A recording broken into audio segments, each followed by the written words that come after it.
Let's bring value to this world. We are commenting on the Zohar. We're trying to explain its text.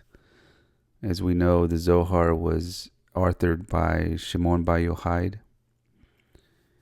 and at a time that the gates of heaven were open to reveal secrets to the world, but they were still in a concealed way.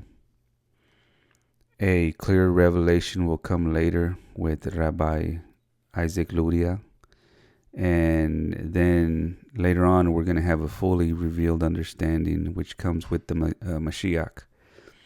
Currently we are still in the preliminaries before the first commentary on the first parashah, which is going to be Bereshit, which is the first chapter or the first book of the Torah, Genesis.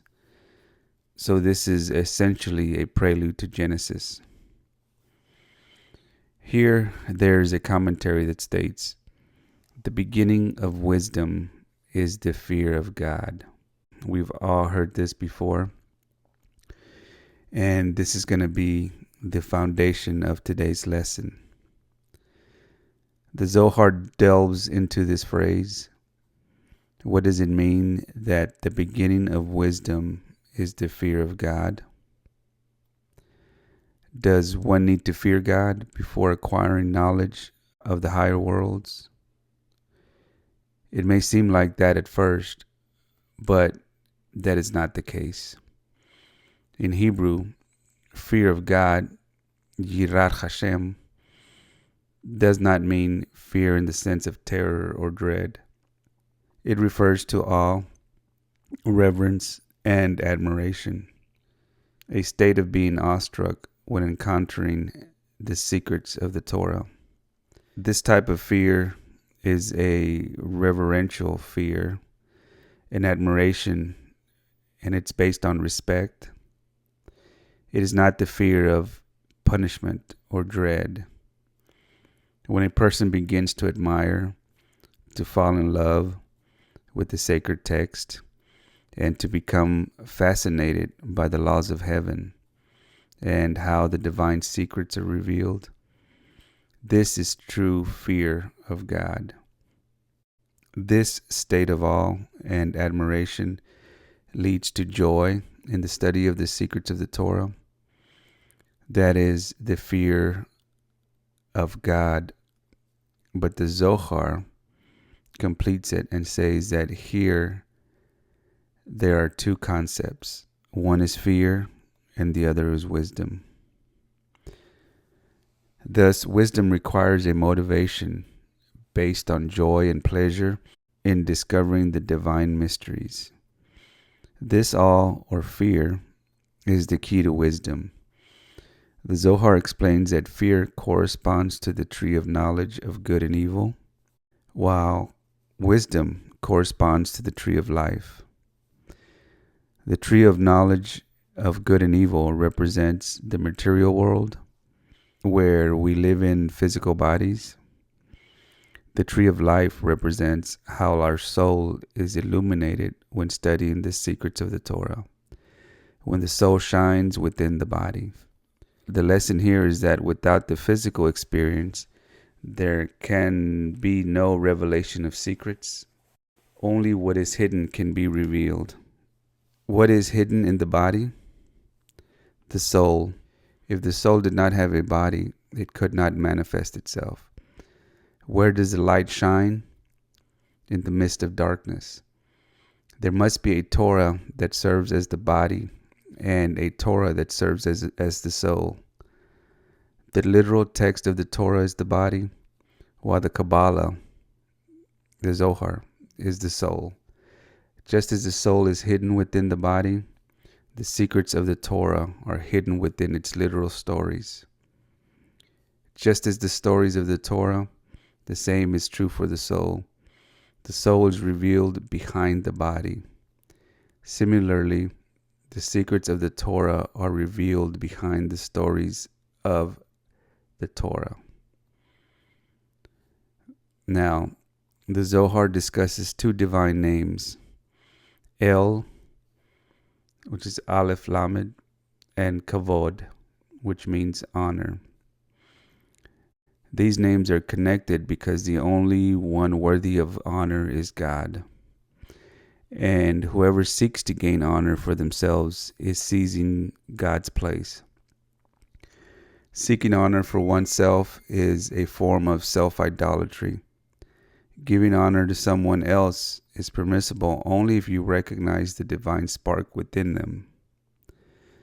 However, honor should never be given for material or economic reasons, as this is a grave mistake. Honor should only be given to someone for spiritual reasons. The wisdom of the Torah states, if you want to destroy a person, give them honor. Honor removes a person from this world. Why? Because when someone receives excessive honor, they may start to see themselves as divine, usurping God's place. This excludes the divine presence from their life, leaving them abandoned to a fatalistic faith. It is very dangerous to assign honors to oneself. We've all seen this.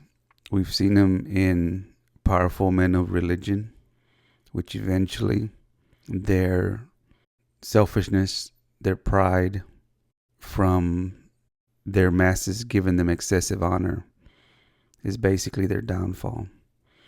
We see this also in politics, where there are politicians that start humbly, but then at the end, their pride rises as the masses honor them. If you want to bring someone down, give them honors. Let's continue. There's a story that a great scholar and Kabbalist once traveled on a train, and the passengers recognized him and asked him to teach them secrets of heaven. At first he refused, and the passengers were confused. Why would a great scholar refuse to share knowledge? An hour later, the scholar returned and said, I have changed my mind. I will teach you guys. And then one student turned and asked him, why did you refuse at first? And then the scholar replied, when you asked me the first time, I felt pride and honor rising within me. I did not want to take the place of God, so I refused. After an hour, the pride faded, and I felt sorrow at withholding knowledge. My desire was no longer for honor, but to share wisdom. So I came back to teach you. Thus, the first reaction, which was motivated by honor, had to be rejected. Honor only belongs to God. Well, whoever associates these two names, El and Kavod, will have a life without harshness and without anger. The Zohar adds something very interesting and says that during a circumcision, there is an intention that the child does not belong to the parents, but to God. The act is performed for God's honor, not human pride. Let's move on to the next chapter. This next chapter discusses adultery. Here we learn a very important lesson. According to the Zohar, those guilty of adultery are taken directly to Genom, misinterpreted as hell. There's a specific angel assigned to this task. That angel is named Duma and is assigned to lead adulterers to the realm of purification. But here, this creates a very significant paradox for us. This brings us to the complex story of King David and Bathsheba. Bathsheba was David's soulmate, but at the time, she was married to Uriah. To be with her, David sent Uriah to the front lines where he was killed in battle. The prophet Samuel confronted David about this sinful intention. The Zohar treats this subject with deep spiritual insight, emphasizing that although David's action was controversial, he later repented profoundly. This passage provides a profound exploration of fear, wisdom, honor, revelation, and moral responsibility in the framework of Kabbalah and the Zohar. The topic of adultery arises in the story of King David and Bathsheba. How can it not be considered adultery when David had Bathsheba's husband killed to take her for himself? As a king, King David had hundreds of wives, so why did he have to take the only wife of Uriah? It is said that Uriah was impotent and had never consummated his marriage with Bathsheba. However, the angel Duma came to take King David's soul to Genom. God defended David, engaged in a dialogue with the angel, who argued that he had to take the king for adultery. God replied that he could not because technically it was not adultery since the marriage between Bathsheba and Uriah had never been consummated. The angel Duma objected, saying, "But King David did not know that." God responded that while it was true, David was unaware. On Yom Kippur, King David accused himself and made teshuvah, which is repentance, and sought to repair his actions, which God accepted. It was not only about the act itself, but also about the intent. Since David did not know the marriage had not been consummated, he believed he was committing adultery. This teaches us an important lesson.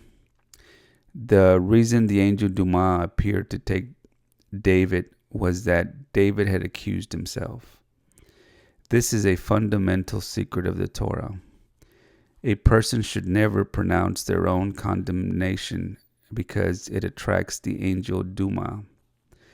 One should never say, "I am guilty of this," or "I have committed this grave sin and deserve to be punished," because by doing so, they are issuing a sentence that may not have been decreed in the heavens. In Jewish tradition, self-accusation is not permitted. One should never say, "I have sinned," individually, accusing oneself, but one can rather say it in the plural form, such as "we have sinned." In the nightly prayers, one says, "I forgive and absolve anyone who has angered me or committed a wrongful doing against me," but never confess your own sins individually.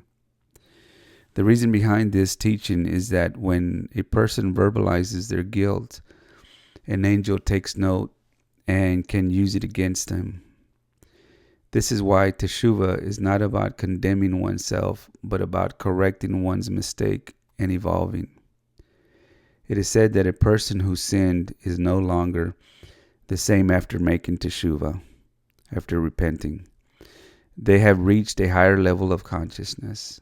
This is reinforced by the teaching that reminding a convert of their past is equivalent to imposing a spiritual death sentence on them. Similarly, one should not remind someone of their past sins after they have repented, as this fosters an accusation against someone who no longer exists in that state. In this example, it's not about the adultery that King David supposedly committed, but it's about not self-accusing oneself. On another note, the Torah defines adultery as being with another man's wife. A man could have multiple wives or concubines, but he could not take a woman who was already married under the chuppah, which is the Jewish religious marriage ceremony. However, a question arises. Why could a man have multiple wives, but a woman could not have multiple husbands? This is a complex issue, explains through a symbolic perspective. there is only one God, but many people worship him. Similarly, the people of Israel are considered God's bride and consist of many individuals, while God remains one. In this analogy, the husband represents unity and the wife represents multiplicity. Thus, according to Jewish law, a man could marry multiple wives under certain conditions, but he could not take another man's wife. If a woman was not bound to anyone, a man could acquire her according to Jewish law. The essence of adultery, according to the Torah, lies in the prohibition of taking what belongs to another. The concept of adultery raises profound questions. If a woman is bound to a man through the chuppah, which is the Jewish marriage, she cannot be with another man. If she does, it is adultery. Likewise, if a married man is with another woman who is already married, that is also adultery. However, if the woman is single, it is not considered adultery according to Jewish law. The discussion delves into the symbolic nature of the relationship between men and women. The man represents the spiritual world, which is singular, while the woman represents the material world, which is plural. Just as there is only one God, but many who worship him, the concept is reflected in the idea that a man could have multiple wives, but a woman could not have multiple husbands. If a woman were to be with multiple men while married, it would symbolically imply multiple gods, contradicting monotheism. However, in modern times, Jewish law follows legal framework of the country where one resides. Since most countries prohibit polygamy, it is not practiced among Jewish communities today. While historically exceptions exist, such as Ethiopian and Yemenite Jewish communities where polygamy persisted, new generations must adopt the law of the land. The study of Kabbalah as an inevitable path. A profound teaching states, no one escapes the heat of the sun. This metaphor compares the sun's radiation to the study of the esoteric wisdom. Because the sun warms the entire earth, if you live on the earth, you cannot escape the radiation of the sun. And why does it say this? Rabbi Shimon Bar Yochai makes a comparison between the radiation of the sun and the study of the esoteric doctrine, that is, the study of Kabbalah. No one escapes the study of Kabbalah. There are people who won't study it, people who don't want it, people who hate it. Whether one desires it or not, at some point in this life or in another life or in another incarnation, every soul will engage with the study of Kabbalah, as it is the very purpose of existence. If this knowledge were fully revealed in the spiritual realm, there would be no need to descend into the material world. Just as light is only revealed in darkness, divine wisdom must be uncovered within the physical realm. The Torah teaches that Moses carried a staff engraved with the 42-letter name of God, holding divine secrets. The Hidushim, which is the new insights into the study of the Torah, are described as the jewels of the celestial bride, meaning that those who study the mysteries of the Torah at night receive divine protection and spiritual elevation. Whoever follows her during the night, that is, whoever studies the secrets of the Torah at night, discovering new things they did not know, will be preserved from all evil, both in heaven and on earth forever. And they will live in celestial peace. This is the gift that God gives to one who raises or who wakes up at 4 o'clock in the morning to study the secrets of Torah and new insights about the secrets of the Torah. That person is protected from all evil, both in heaven and on earth. And here it begins to speak about the Tzaddikim, which is the righteous ones. The Tzaddikims who study during the night and adorn the celestial bride with jewels. The celestial bride is called the moon. The celestial groom is called the sun. So what are the secrets of the moon? We already know that the moon is the Sephirot Yesod. Yesod is the Sephirot that corresponds with Shaddai. Shaddai begins with the letter Shin, and the secrets of the celestial bride are the crowns that are above the letter Shin, which we see in all the mezuzot. And what is that secret?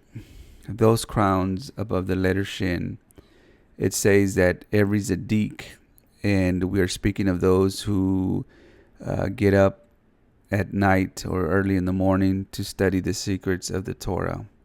Every Tzaddik is written in the book of heaven. Let's see. Heaven has a book. That is, the universe records the soul of each Tzaddik, of each righteous person. You might say, I don't understand, how can the universe record the soul of each righteous person or Tzaddik? It says, through the creation of a star. A star is an archive of everything that a Tzaddik studied, new insights during their life. So the reward a Tzaddik receives is that God creates a star, which is the archive in the cosmic computer of the soul. What a gift. How beautiful. What a gift. A star, a sun, created just for that Tzaddik. What reward does one who rises at night to study the secrets of the Torah receive? It is the blessing of being like the stars of heaven. So it would be that you are like all the Tzaddikim. And now we begin to see the celestial vault with its planets and stars preserves the memory of all the Tzaddikim who have existed throughout the history of humanity. And every time we look at the stars, we say, this is the archive of the soul of a Tzaddik, and the archive of the soul of such and such Tzaddik. And all these archives form a great database at the disposal of the Mashiach. The Mashiach has the pen to access all those archives of the wisdom of all generations from the creation of the world until today. The righteous are advised to sleep early, to wake up at dawn for study. By doing so, they partake in the eternal legacy of Torah knowledge, ensuring that their insights shine like the stars in the heavens. Waking up at 4 a.m. to study Torah becomes a necessity for those who develop a deep connection with the divine wisdom. When a person truly fears God, not in the sense of terror, but in the sense of awe at the mysteries of the Torah, they become eager to rise early, wash their hands, and immediately begin their studies. This thirst for knowledge becomes like an addiction, a spiritual need that drives them forward. There are 5 virtues that lead to spiritual perfection.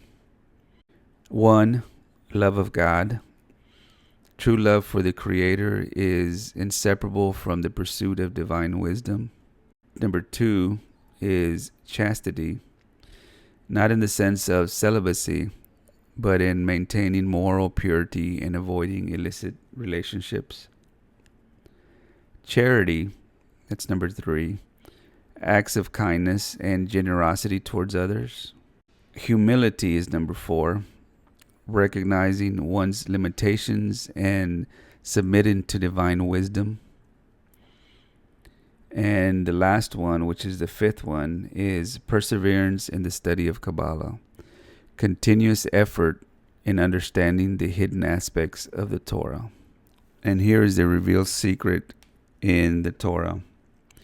Precisely during the time when Moshe Rabbeinu, helped the people of Israel escape from slavery in Egypt, it is said that Moses killed the Egyptian or killed an Egyptian. Do you know what the phrase killed an Egyptian means? Who is that Egyptian? It represents the 5 bad virtues: lack of love for God, lack of chastity, lack of charity, lack of humility, and lack of perseverance in the study of Kabbalah. By killing the Egyptian, Moses transformed these bad virtues into 5 virtues that we just mentioned: love for God, chastity, charity, humility, and perseverance in the study of Kabbalah. That is what it means to kill the Egyptian, to remove the bad virtues and acquire these 5 good virtues. The question always arises about chastity, and what we mean here is that chastity does not mean abstaining from relationships, but rather avoiding improper relationships, such as promiscuity. So we have said that the celestial groom is the sun, and the celestial bride is the moon. And why have we said this? Rabbi Shimon Bar Yochai tells us that whoever follows the celestial groom during the night of union with the full moon, that is, when the sun fills the moon, will be preserved from all evil, both on earth and in heaven, and will enjoy celestial peace. And here we have something important in the Jewish calendar, and we discussed this in the last class. And we discussed and we talked about Tu B'Shvat, Tu B'Av, Pesach, Shavuot. They relate to the full moon. They are the full moon days and the important Jewish holidays, and we know that they all occur on the full moon. During the full moon, it is when all the energy we must capture is present. When do we capture it? During the Jewish holidays. And it is written here in Exodus 38:23, the angel of God will embrace those who fear him. What have we said? To fear God is to marvel at the secrets of Kabbalah. And that is what it means to fear God. So he will embrace those who fear him and free them from every trial they may face in this world with sweetness. Happy is the one who waits on HaKadosh Baruch Hu. And you might ask why?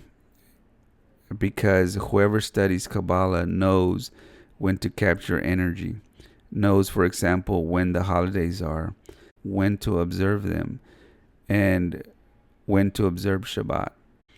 But if Rabbi Shimon says that God will free you if you fear him, the angel of God will embrace those who fear him and free them from all trials.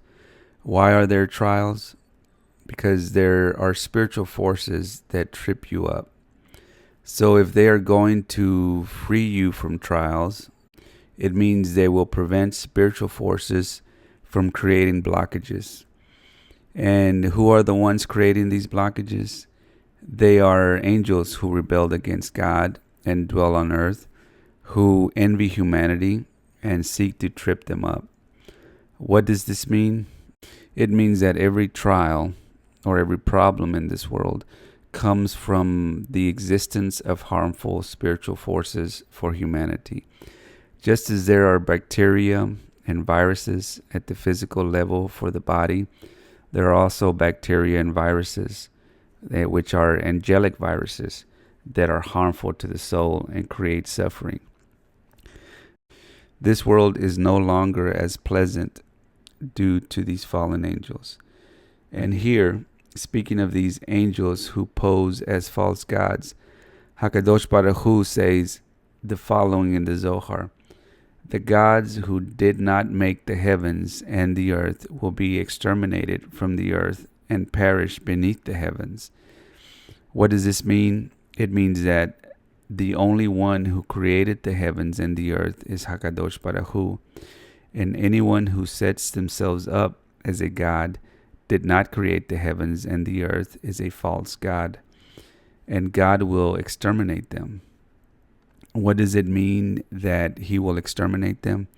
It means they exist because there is no other God but Hakadosh Baruch Hu, nothing else. Therefore, we must be very careful with all these people who worship false gods. But because when the Mashiach comes, those false gods will be exterminated, and only God who created the heavens and the earth will remain. And all those who have worshiped false gods, the God who created the heavens and the earth would not respond to their prayers and requests, because they are directing their prayers and requests to false gods. And Hakadosh Baruch Hu tells you, be careful. I am your God, the only one, the one who brought you out of Egypt. And why does he say this to the people of Israel? Because Hakadosh Baruch Hu wants his people to give him honor and no one else. Because he does not want people to worship false gods, to give honor to others. Gods who did not create the heavens and the earth. Rabbi Shimon Bar Yochai is very harsh about this. Very harsh. What gods are there that did not create the heavens and the earth? They are all those beliefs that exclude the fact that Moses brought the Torah to this world.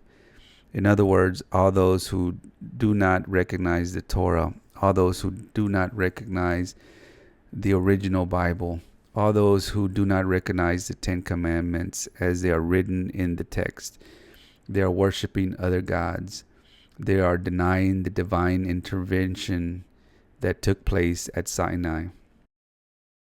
It is true that there are celestial principalities, that is, they are ministers of Hakadosh Baruch Hu, who oversees certain nations, but they are not God. They are ministers, celestial principalities, but not God, because these ministers did not create the heavens and the earth.